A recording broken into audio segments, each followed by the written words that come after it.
So let's talk about directing. Okay.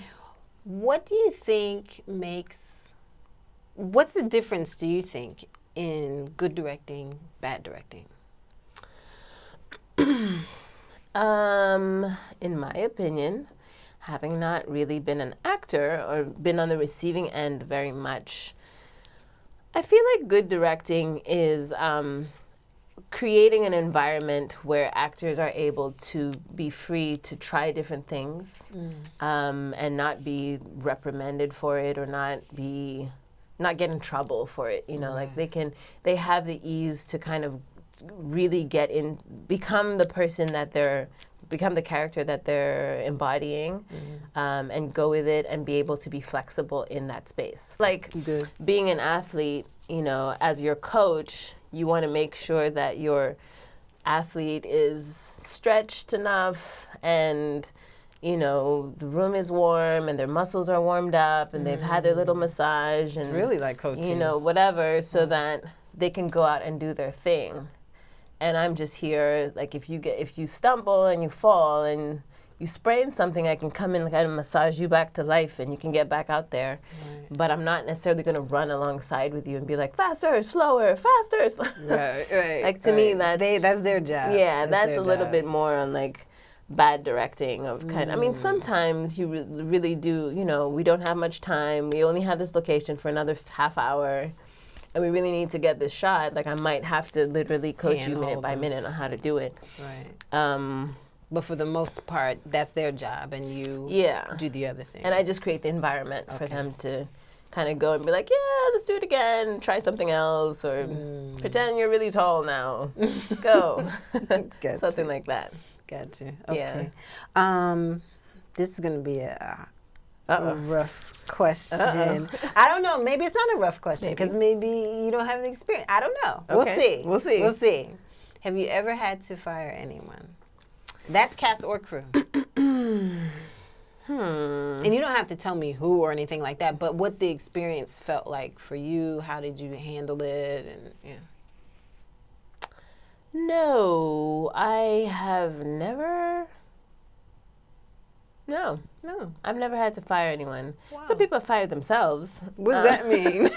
You know, like some people have kind of seen the writing on the wall, like, we ain't really going to work together very well, or something, you know. Okay, and they voluntarily. And they just kind of, something came up and they really weren't able to do it. Or, you know, I've had experiences where people, it just... something else happened. I wasn't paying them enough money or whatever the case was, and it just wasn't going to work out. Away. Yeah, and so they kind of drifted into the background. But I've actually never had to fire anybody, thank God. Yeah. Yeah, that's unpleasant. It's hard. Yeah. Okay. Have you ever had any, like, disastrous things happen on set? Plenty, yes. Like? Yeah. Yes. Like what? Oh, Lord, where does one begin? Cameras fall.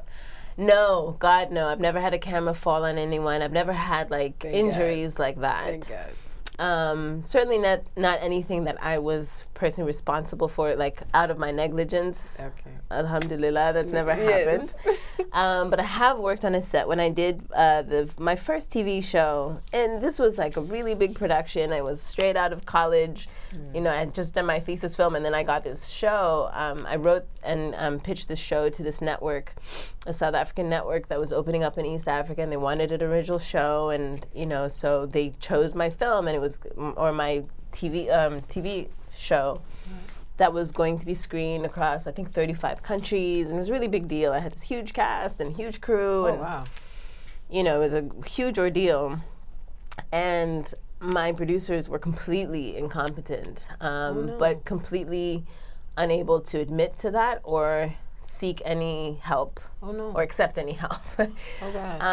Yeah, and so it was just like the smallest little things where we didn't have water to drink on set, and, you know, it was kind of like 1.5 meals a day, and it was what? Like they didn't disastrous. Think of... I don't know that they didn't think of it. I'm not really sure. I couldn't really say, because I've never been in a position where I felt like my crew doesn't need water, so I can't say what that was about. But we didn't have water, and That's so crazy. then it got to a point where it was like, we actually do need water, but they didn't want to get bottled water because they felt it was too expensive, and they didn't want to get disposable cups because that was too expensive, so they got reusable cups. But we were shooting in places where it wasn't reliable water source to wash the cups. So the cups got infected, and then half the crew your crew's gonna get sick. Yeah, half the crew got typhoid. And then once they had to start paying for hospital bills for people to get treated for typhoid, then they were like, all right, fine, we're gonna bring some water and some disposable cups. That's crazy. But then the water that they brought, so they brought like a cooler, but that also doubled as the cooler that was in the actual show. So for continuity reasons, we could only drink water at a certain time of day. It was so ridiculous. Oh my God, this is just because they didn't want to buy water? Yeah, basically, Jesus. yes, because they did not want to buy water. This is crazy. And when I asked, so it got to a point where I was demanding water, and they were like, this is not Hollywood, what's wrong with you? I was like, I don't know what to say. So you'd rather pay for a hospital bill than water? Yeah. Wow. Yeah, wow. I've dealt with that. I've actually dealt with that. Wow. Yeah. They didn't want to get another van to take people home. I mean, this was there were 50 people on set every day, and they had 3 vans.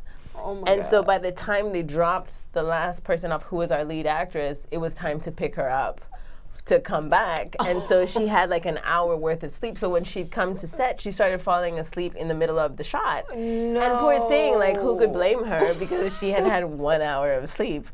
And so what it took for us to get a 4th van was just basically a crew mutiny. I mean, it was so dramatic. That's the one show that I'm so regretful that we did not shoot a behind the scenes video. Yeah. Because that would have been a cult hit classic. All My Friends Are Married is something I'm very proud of. It's a show that I'm very proud of. It's my first time directing somebody else's work. And and what just really attracted me to this show was just how zany this character was. I just, when I read this character, and she goes in between sort of the real world that we all get to see and the world that's in her head, and I just felt like I knew who this person was, and I could just have so much fun with that character, portraying that character. So it's a really special and sweet show, and it's directed, produced, written, and acted by all Black women, which is fantastic. Yeah. In this day and age where we're talking about the lack of diversity and the lack of women and the lack of this, to have a show that actually has everything. Yeah, and raised our own money and crowdfunded and did the whole thing and kind of got people together, and our producer was cooking breakfast at 3 a.m. Oh my God. setting off alarms and whatnot. And I mean, it's a really beautiful testament to what coming together to create a common goal can actually create, and what we can, and the strength that we have in numbers. And so, therefore, it's something that I'm really, really proud of, and I hope people get to watch this show. Look for it. All My Friends Are Married. Yes, it's on YouTube, right? Or is it? We have our own website, allmyfriendsaremarried.tv. Okay. And it's on Vimeo, but if you go to the website, you'll find you'll see it. all of the stuff that's on there. Excellent. Yeah. Oh my goodness. Well, thank you so much. Thank you for having me. I really appreciate it. This was great. Yeah, this was. Thank you, Tonya. Absolutely. Wow. That was great, wasn't it? I loved that interview. It was wonderful. I learned so much from her. Oh my goodness. In every aspect of filmmaking. It was great. So, thank you for watching. Okay. See you soon. Bye-bye.